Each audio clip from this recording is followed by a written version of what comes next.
जो हम हैं वही ईश्वर है।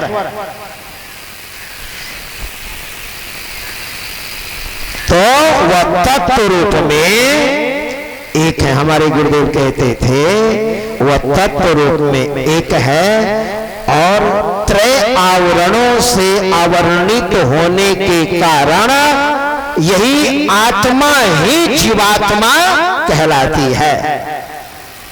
एक जगह से फोन आया मुझे, एक सत्संगी नौजवान कहता है, बाबा आत्मा और जीवात्मा अलग अलग है ना? हमने कहा ना एक ही तो है।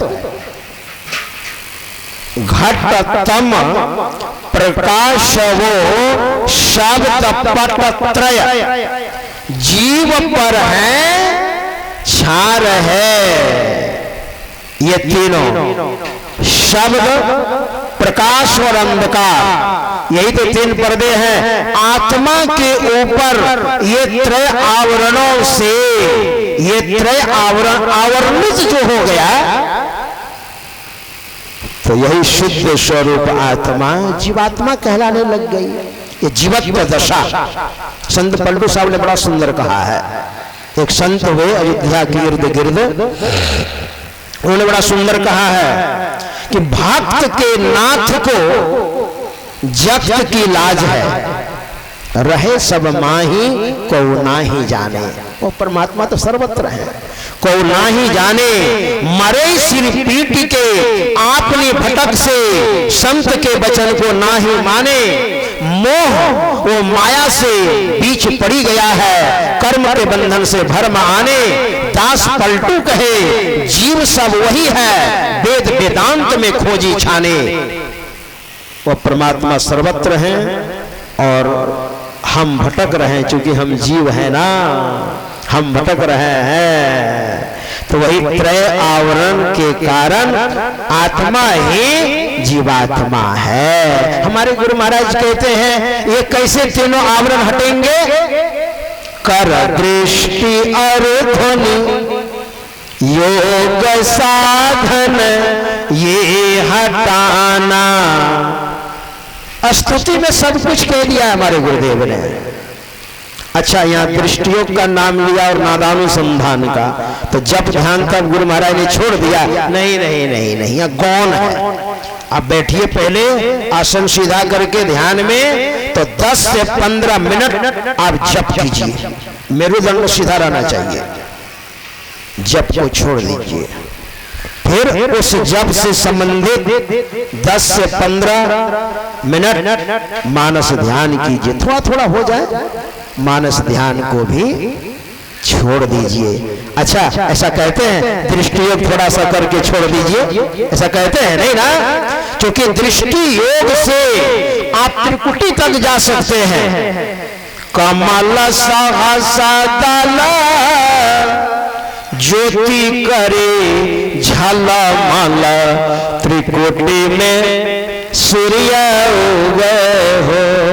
दोपहर का सूर्य, तो दृष्टि योग के द्वारा त्रिकुटी तक हम पहुंचेंगे, जहां दोपहर का सूर्य उदय होता है, दोपहर का सूर्य दिखाई पड़ता है।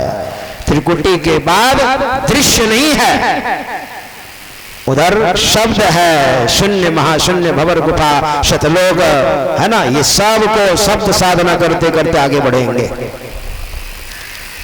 दृष्टियोग की प्रक्रिया बढ़िया से कीजिए आप। वही तो हमारे गुरुदेव यहाँ जप और मानस ध्यान को गौण कर दिया।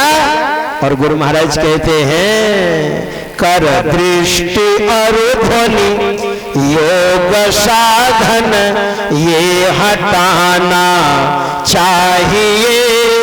तो क्या होगा?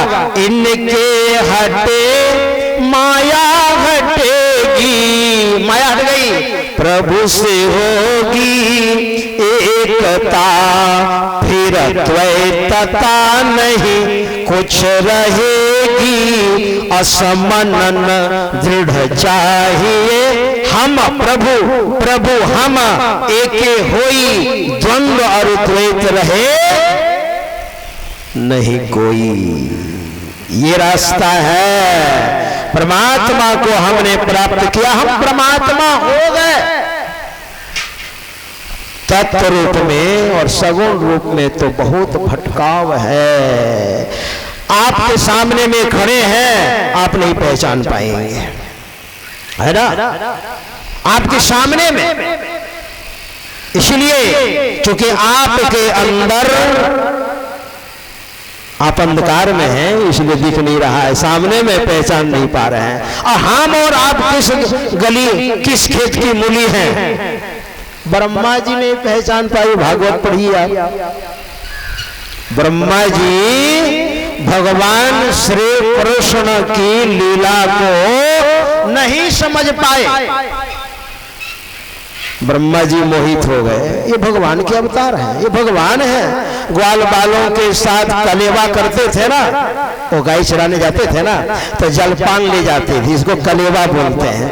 तो भगवान श्री कृष्ण ग्वाल बालों के मुंह से निकाल करके खा जाते थे, और ग्वाल बाल भगवान श्री कृष्ण के मुंह से निकाल करके खा जाते थे। कभी भगवान श्री कृष्ण को घोड़ा बनाकर वो बैठ जाते थे, भगवान श्री कृष्ण भी बैठ जाते थे। इन लीलाओं को जो देखा ब्रह्मा जी ने, ये भगवान है, एकदम कल्लर है, ग्वाल बालों के मुंह से निकाल करके खा जाते हैं, भगवान ऐसा नहीं कर सकते हैं। अच्छा रुको, गायों को, बछड़ों को, ग्वाल बालों को प्रवर्षण नाम का जो प्रवर्त था, उसमें गुफा थी, सबको घुसा दिया और चट्टान रख दी, और 1 वर्ष के लिए चले गए घूमने फिरने के लिए। भगवान ने कहा अच्छा, हाँ पहचान नहीं सका ब्रह्मा जी, वाह। भगवान ने उतने रूप बनाए, उतने ग्वाल बाल बनाए, 1 साल तक जैसे गैया आती थी जाती थी, बछड़े आते जाते थे, ग्वाल बाल जैसे आते जाते थे, ऐसा ही चलता रहा। और 1 साल के बाद आए ना, तो बाहर में भी देख रहे हैं वही गैया, वही बछड़े, वही ग्वाल बाल, और गुफा में भी। अरे तब समझ में आया, है ना। तो वही भगवान श्री कृष्ण ने श्रीमद् भगवत गीता के 7वें अध्याय में स्वयं कहते हैं, अव्यक्तम व्यक्तिमापन्नम मन्यन्ते माम बुद्धयः परम भाव मजानन्तो ममाप्यमनुत्तमम्। अबुद्धयः, जो बुद्धिहीन है, विवेकहीन है, वो मुझे व्यक्त मानता है। मेरा जो वास्तविक स्वरूप है वो तो अव्यक्त है ना। मेरा जो वास्तविक स्वरूप है, अरे ये तो नर का शरीर मैंने धारण किया है दुष्टों के संहार के लिए, है ना। यया हरल भो भारम ताम तनु विजहा वजह कंटकम कंटकै नैव द्वयम चापि शितु समम।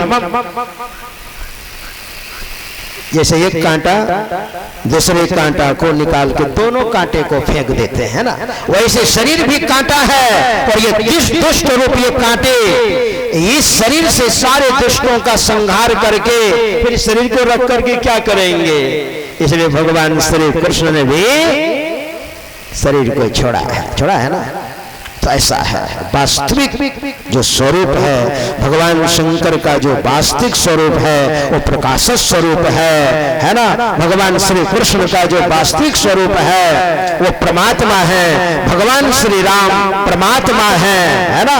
वही हमारे गुरुदेव कहते थे, संपूर्ण संसार में परमात्मा है, उस तरह से हमारे अंदर भी है।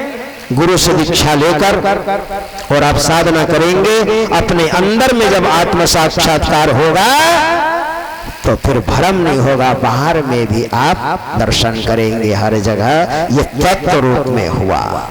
हमारे गुरुदेव ने कहा यही तत्व रूप वही वेद में आया है, जगत प्रसव करता ईश्वर का तत्व ज्ञान। और विशेषणा कहते हुए समयानुसार श्री सद्गुरु महाराज जी की जय।